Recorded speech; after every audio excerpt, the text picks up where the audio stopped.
ಎಷ್ಟರ ಮಟ್ಟಿಗೆ ಗಟ್ಟಿ ಆಗ್ತದೆ ಅಂತ ಅನ್ನುವಂಥದ್ದು ಅಲ್ಲ, ಒಂದು ಫ್ಲೋರ್ ವಿಚಾರದಲ್ಲೇ ಸುಳ್ಳು ಹೇಳಿರೋ, ಇನ್ಯಾವ ವಿಚಾರದಲ್ಲಿ ಸುಳ್ಳು ಹೇಳಿರಲ್ಲ ಇವರು. ಅಲ್ಲ ಹೇಳ್ಕೊ, ಯಾಕಂದ್ರೆ ಇನ್ನು ತುಂಬಾ ಎವಿಡೆನ್ಸಸ್ ಇರ್ತದೆ, ಇನ್ನು ಬಹಳ ದಿನಗಳ ಕಾಲ. ಸುಧನ್ವ ಅವರೇ ಜಾಯ್ನ್ ಆಗಿರ್ತಾರೆ, ಮಾತಾಡ್ಸ್ಬಿಡ್ತೀನಿ ಅವ್ರನ್ನ. ನಮ್ಮ ಈ ಒಂದು ಪ್ರಕರಣದಲ್ಲಿ ಡಿಫೆನ್ಸ್ ಪರ ವಕೀಲರಿದ್ದಾರೆ ಅವರು. ಸುಧನ್ವ ಅವರೇ, ಸ್ವಾಗತ ನಿಮಗೆ ಒಂದು ಡಿಬೇಟ್ಗೆ. ಸರ್ ನಮಸ್ತೆ. ಇನ್ನೊಂದು ಕಡೆ ಫಣೀಂದ್ರ ಅವರು ನಮ್ಮ ಜಾಯ್ನ್ ಆಗಿದ್ದಾರೆ, FSL ತಜ್ಞರು. ಸ್ವಾಗತ ಫಣೀಂದ್ರ ಅವರೇ ತಮಗೆ ಒಂದು ಡಿಬೇಟ್ಗೆ. ಸರ್ ನಮಸ್ಕಾರ. ಫೈನ್. ನಾನು ಮತ್ತೆ ಸುಧನ್ವ ಅವ್ರು ಕೇಳ್ಬಿಡ್ತೀನಿ. ಸುಧನ್ವ ಅವರೇ, ಕಾಮಾಕ್ಷಿ ಪಾಳ್ಯ ಪೊಲೀಸ್ ಠಾಣೆಯ ಫ್ಲೋರ್ ವಿಚಾರ ದೊಡ್ಡ ಮಟ್ಟದಲ್ಲಿ ಚರ್ಚೆ ಆಗ್ತಾ ಇದೆ ಇವತ್ತು. ಅಲ್ಲಿರೋದು ಮೊಸಾಯಿಕ್ ಟೈಲ್ಸು ಅಂತ ನಿಮ್ಮ ವಾದ.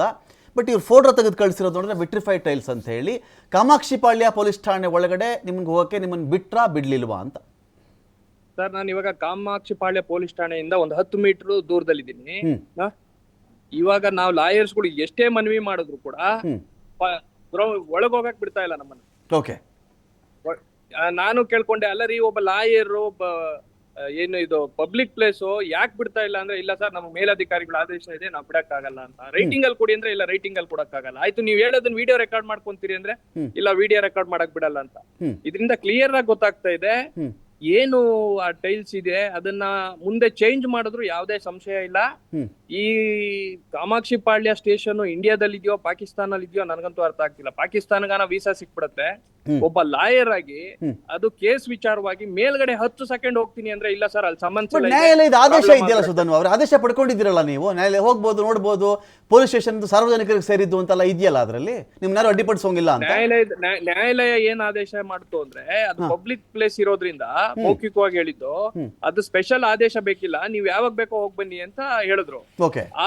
ಆ ಕಾರಣಕ್ಕೋಸ್ಕರ ನಾವ್ ಇವಾಗ ಬಂದಾಗ ಇಲ್ಲ ನಿಮ್ಮನ್ನ ಬಿಡಕ್ ಸಾಧ್ಯ ಇಲ್ಲ, ಆದೇಶ ತಗೊಬನ್ನಿ ಅಂದ್ರು. ಆದೇಶ ಬಿಟ್ಬಿಡಿ, ನಾನೊಬ್ಬ ಭಾರತದ ನಾಗರಿಕನಾಗಿ ಕೇಳ್ತಾ ಇದ್ದೀನಿ, ಮೇಲೆ 10 ಸೆಕೆಂಡ್ ಅವಕಾಶ ಕೊಡಿ, ನೀವ್ ಯಾರನ್ನ ಜೊತೆಲಿ ಬನ್ನಿ, ನಾನು ಒಬ್ನೇ ಬರ್ತೀನಿ ಅಂದ್ರು. ಎಷ್ಟು ಫ್ಲೋರ್ ಇದೆ ಸುಧನ್ವ ಅವರೇ? ಎಷ್ಟು ಫ್ಲೋರ್ ಇದೆ ಕಾಮಾಕ್ಷಿ ಪಾಳ್ಯ ಪೊಲೀಸ್ ಠಾಣೆ? ಎಷ್ಟು ಫ್ಲೋರ್ ಇರೋದು ಒಟ್ಟೋದು?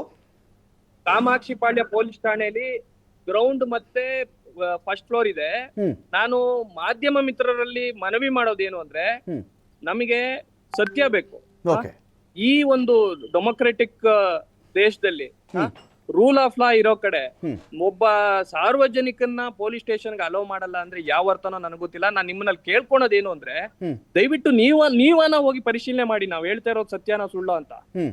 ನಾನು ಹೇಳ್ತಾ ಇರೋದೇ ಸತ್ಯ ಅಂತಲ್ಲ, ಜನಗಳಿಗೆ ಗೊತ್ತಾಗ್ಲಿ. ಈ ರೀತಿ ಇಷ್ಟೊಂದು ಬ್ರೇಸನ್ ಆಗಿ ಒಂದು ಕೇಸನ್ನ ಸುಳ್ಳು ಸಾಕ್ಷಿ ಮಾಡ್ತಾರೆ ಅಂದ್ರೆ, ಇದಕ್ಕಿಂತ ಒಂದು ಅನ್ಯಾಯ ನಮ್ಮ ಸಮಾಜದಲ್ಲಿ ಎಲ್ಲೂ ಇಲ್ಲ. ನೀವು ಹೇಳ್ತಿರೋದು ಕಾಮಾಕ್ಷಿ ಪಾಳ್ಯ ಪೊಲೀಸ್ ಠಾಣೆ ಇದು ಮಹಜರೇ ಆಗಿಲ್ಲ, ಅಲ್ಲಿರೋದೆಲ್ಲವೂ ಕೂಡ ಮೊಸಾಯಿಕ್, ವಿಟ್ರಿಫೈಡ್ ಟೈಲ್ಸ್ ಹೆಂಗ್ ಬಂತು ಅಂತ ನಿಮ್ ವಾದ ಅಲ್ವಾ ಸುಧನ್ವ ಅವರೇ? ಹೌದು. ಇವಾಗ ಅದರಲ್ಲಿ ಮಾಜಾರ್ ಅಲ್ಲಿ ಗ್ರೌಂಡ್ ಫ್ಲೋರ್ ಅಂತ ಮಾಡಿದ್ರು, ಇವಾಗ ಫಸ್ಟ್ ಫ್ಲೋರ್ ಅಂತ ಶಿಫ್ಟ್ ಮಾಡಕ್ಕೆ ಟ್ರೈ ಮಾಡ್ತಾ ಇದಾರೆ.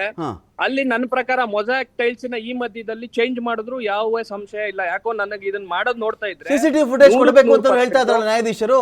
ಸಿಸಿಟಿವಿ ಫುಟೇಜ್ ಅದನ್ನ ಜತನದಿಂದ ಕಾಪಾಡ್ಕೊಳ್ಳಿ ಅಂತ ಹೇಳಿ ಅದನ್ನು ಸಿಸಿಟಿವಿ ಫುಟೇಜ್ ನ ಪ್ರಿಸರ್ವ್ ಮಾಡಿದ್ದಾರೆ. ಅದು ಗ್ರೌಂಡ್ ಫ್ಲೋರ್ ಅಲ್ಲಿ ಮಾತ್ರ ಇದೆ, ಫಸ್ಟ್ ಫ್ಲೋರ್ ಅಲ್ಲಿ ಇಲ್ಲ. ಇಲ್ಲೊಂದು ಷಡ್ಯಂತ್ರ ನಡೀತಾ ಇದೆ.